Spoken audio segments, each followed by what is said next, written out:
나는 여기서 역사는 반복되는구나. 우리나라가 이전에 국채보상운동, 저희 콘텐츠 다뤘잖아요. 나라비 1,300만 원을 막 이러고 갚는. 미래를 설계하기 위해선 건물도 지어야 되고 기차도 놔야 되고 전차도 놔야 되고. 근데 뭐가 없어?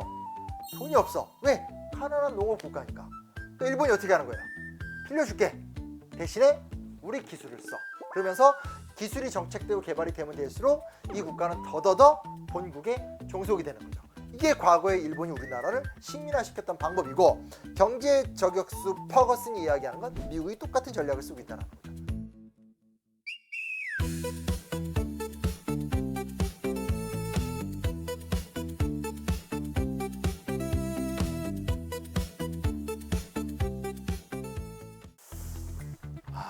점점 노골적이 되는 시대 같아요.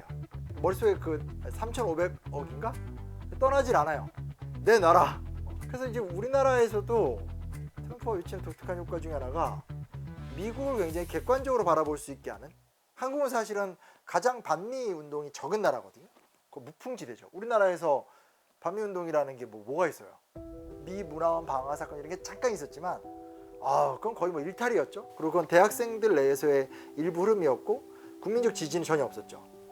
그 이후에 우리나라에서 가장 컸던 반미 운동은, 반미 운동이라 하기는 힘들지만 광우병하고 이제 미순이 요순이 그 사건 이때였죠. 근데 그것도 사실은 반미라기보다는 응당당연한 요구들 정도였었고, 근데 트럼프가 하는 행동 보면서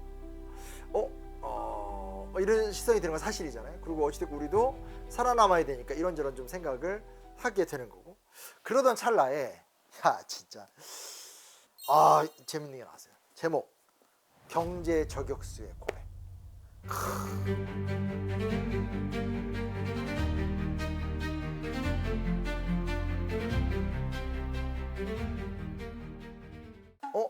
약간 좀 이렇게 좀 옐로우 페이퍼 같은 좀 자극적인 거 아니야? 출판사가 민음사 거예요. 제가 또 신화의 역사를 내는 출판사기도 한데, 그래서 이게 책을 딱 표지를 보고 좀 특이한데? 이게 뭐지? 봤더니 위에 되게 땡기는 말이 있습니다. 끝나지 않는 경제전쟁, 미국은 어떻게 승리하고 있는가. 그래서 사실은 이번 책 전에 예전에 이미 경제 저격수의 고백이라는 책을 옛날에 낸 거예요. 국제적인 파장이 일었어. 그랬다가 사실 지금 계속 시간이 흘러오니까, 특히 최근에 가장 큰 현상은 중국의 부상이잖아요. 이걸 보면서 이 사람이 경제 저격수로서의 활동을 하진 않지만 여러 자신의 경험과 노하우들을 쌓아서 책을 새로 낸 개정판입니다. 재밌겠죠? 그래서 이게 책이 보면 다 그냥 자기 얘기예요. 만약에 이런 책을 학자가 썼으면 역사에 이런 사례가 있고 이런 게 있고 이렇게 해서 뭔가 사례를 정리하면서 자기 이론을 주장했을 텐데, 그게 아니라 학자가 외부에서 보기엔 절대 따라잡을 수 없는 그런 적나라한 이야기가 다 나와요. 그래서 생각보다 굉장히 좀 재밌게 본 책인데, 제가 몇 가지 중요한 얘기 좀 해드리도록 할게요. 국내 총생산이나 국민 총생산 같은 지표들, 이 지표들은 경제 저격수 전략을 지지하는 조직들이 정한 것이다. 표가 좋아진다고 해서 모든 사람의 삶이 풍요로워지는 것은 아니다. 그보다는 소수의 손에 좀 더 많은 권력과 부가 집중되고 불평등이 심각해지고 환경이 파괴되고 기후가 악화되는 경우가 많다. 여기서 또 두 번째, 무조건 읽어야 되겠다. 왜냐면 그런 거 느끼잖아요. 저 어제 그렇게 뉴스를 봤더니 우리나라가 20 몇 년 만에 타이완한테 이제 졌대요. 근데 우리가 이제 그 국민소득 보고 있으면 항상 나온 얘기가, 아니 내가 받는 월급은 3만 달러 택도 안 되는데 이 돈은 다 누가 버냐. 근데 가만히 따져보면 주요 경제 뉴스나 경제 컨텐츠들을 보면 일단 거시적 분석 같은 게 거의 없어요. 그리고 비판적 분석을 잘하지 않죠. 그러면서 언제나 참고하시고 현명한 선택을 하십시오 라고 이야기를 하면서 빠져나갈 구멍을 만들어둬요. 그리고 주로 인용하는 지표들은 IMF, IBRD, OECD 이런 것들이에요. 이런 지표들은 다 누가 만들어요? 미국이 만든 국제기구에서 만드는 지표들이죠. 혹은 국가 신용도 같은 거 정하는 회사들, 그런 회사들 다 어디 거예요? 다 미국 회사들이죠. 골드만삭스가 됐든 JP 모건이 됐든. 근데 이 경제 저격수 존 퍼거스가 뭐라 그러냐, 그 지표는 자신들과 같은 이 경제 저격수의 전략을 지지하는 조직들이 정한 것이고, 이거는 모든 사람들을 풍요롭게 하지 않는다는 거예요. 대박. 의미심장하지 않습니까? 우리가 맨날 듣는 경제 뉴스에 나오는 그 지표들은 우리를 위해 존재하지 않는다. 그러니 경제 컨텐츠라는 것은 투자를 신중하게 하십시오. 책임은 본인이 지는 겁니다. 이런 빠져나가는 길을 만들 수밖에 없지 않나, 뭐 이런 생각도 해보게 되고. 그러면 경제 저격수가 무슨 일을 할까? 이 설명을 해주는 거예요. 고소득 국가는 석유나 다른 자원을 보유하고 있지만 자원 개발에 필요한 수단이 부족하거나 정치적 의지가 없는 저소득 국가를 찾아낸다. 미국은 중동이나 동남아시아나 아프리카 같은 데를 막 찾아다니는 거죠. 그리고 자국의 경제 저격수를 저소득 국가로 파견해서 거액의 차관을 얻게 만든다.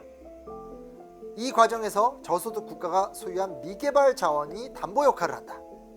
저소득 국가의 경제 성장에 박차를 가할 인프라 프로젝트, 특히 핵심적인 에너지 부문과 관련된 프로젝트를 고소득 국가의 기업에 맡겨야 한다는 것이 차관의 조건이다. 야, 난 여기서 역사는 반복되는구나. 우리나라가 이전에 국제보상운동, 저희 콘텐츠 다뤘잖아요. 나라비 1,300만 원을 막 이거 갚는.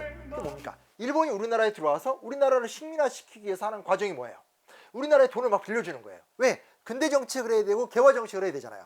개화를 하고 근대 정책을 하지 않는 한 대한제국의 미래는 없어요. 미래를 설계하기 위해선 건물도 지어야 되고 기차도 놔야 되고 전차도 놔야 되고 각종 개발이 필요해요. 근데 뭐가 없어? 돈이 없어. 왜? 가난한 농업 국가니까. 그러니까 일본이 어떻게 하는 거예요? 빌려줄게. 대신에 우리 기술을 써. 그러면서 기술이 정책되고 개발이 되면 될수록 이 국가는 더더더 본국에 종속이 되는 거죠. 이게 과거에 일본이 우리나라를 식민화시켰던 방법이고, 경제 저격수 퍼거슨이 이야기하는 건 미국이 똑같은 전략을 쓰고 있다는 거죠. 그러면서 되게 재밌는 게 1단계 전략은 석유, 광물 그 외에 담보로 잡힌 자원을 고소득 국가의 기업에 싸게 넘기도록 저소득 국가를 압박하는 것이다. 왜? 대출 만기 기한은 언제든지 오거든요. 그때가 되면 갚을 능력이 없어요. 그러니까 결국은 어쩔 수 없죠. 그러면 여기 뭐 콩고의 다이아몬드 채굴권 이거는 우리 미국의 어떤 회사가 갖겠습니다. 이렇게 가는 거야. 2단계 전략.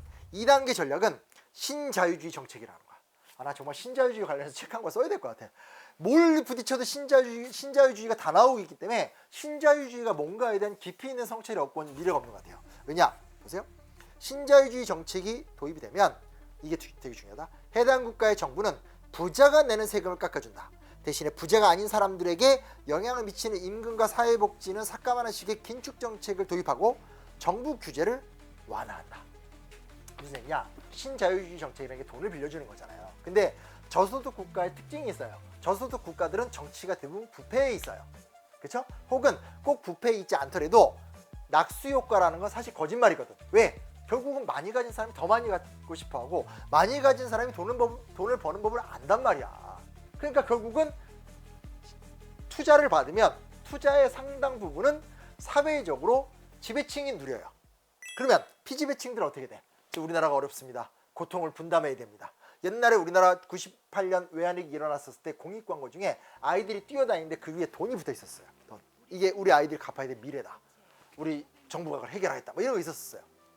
그러면서 임금을 깎는다. 고용을 해고한다. 이러면서 긴축 정책을 막 펼치는 거죠. 그러니까 사실상 돈을 받더라도 그게 그 어떤 저소득 국가의 부자들은 잘 살 수 있을지 모르지만 오히려 양극화를 촉진하고 사회 불안을 가중시킨다는 거예요. 근데 그게 그냥 자연스럽게 일어나는 것이 아니라 미국을 중심으로 한 고소득 국가의 전형적인 전략이고, 그걸 위해서 본인 같은 수많은 경제 저격수를 국가가 양성을 하고 이 사람들이 기업이라는 이름 하에서 착착착착착착 파견이 돼가지고 그 나라에 가서 도와준다는 명목으로 설득을 하고 과정을 만든다는 거예요. 근데 미국이 경험했었을 때 큰 문제가 하나 있었대요. 그 문제가 뭐냐? 베트남 전쟁에서의 실패.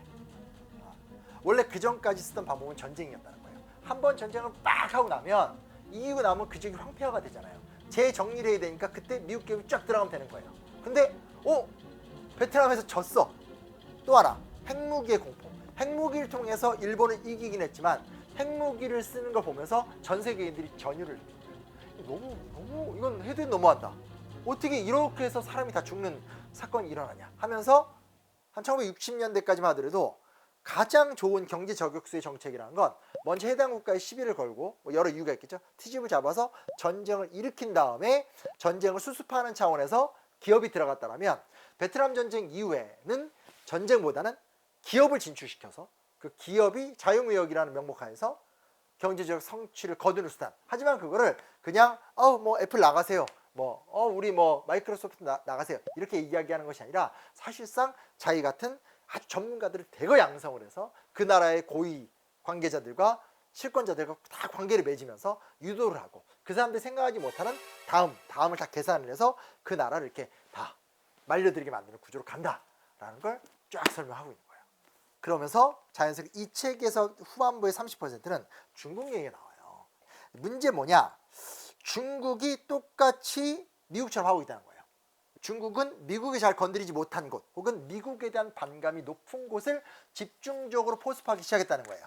이게 이제 어필이 되는 게 뭐냐면 중국 본인이 단기간의 경제 성장을 통해서 이 소위 말하는 13억 인민이 빈곤에서 벗어난 경제 대국이 됐잖아요. 또 라틴 아메리카는 사실은 종속 이론이라고 해서 너무나 미국에 의한 피해를 많이 받기 때문에 미국을 진짜 싫어한단 말이에요. 룰라랑 트럼프 사이 되게 나쁘고 그러잖아요. 근데 미국이 아닌 또 다른 자본처인 중국이 있다는 거. 그럼 중국과 협력을 해서 뭔가 해본다는 거 괜찮잖아요. 근데 여기 딱 나옵니다. 신자유주의를 강요하는 조건도 없고 국정에 간섭하지 않겠다는 약속 때문에 채권자들의 요구에 질린 국가 지도자들이 중국에 관심을 갖기 시작했다. 물론 중국은 계속해서 이러한 약속을 어겼다. 그러니까 중국도 지금 좀 비슷하게 간다. 이런 얘기를 하는 거죠. 근데 이제 중국은 뭐가 조금 다르냐? 돈을 빌려줄 때 불간섭을 약속한다는 거예요. 하지만 중국의 정책을 지원할 것을 요구한다는 거예요. 그래서 당장 나오는 게 뭐냐면 대만, 홍콩, 티베트, 위구르를 비롯한 여러 소수민족과 관련된 정책을 따르도록 강제한다.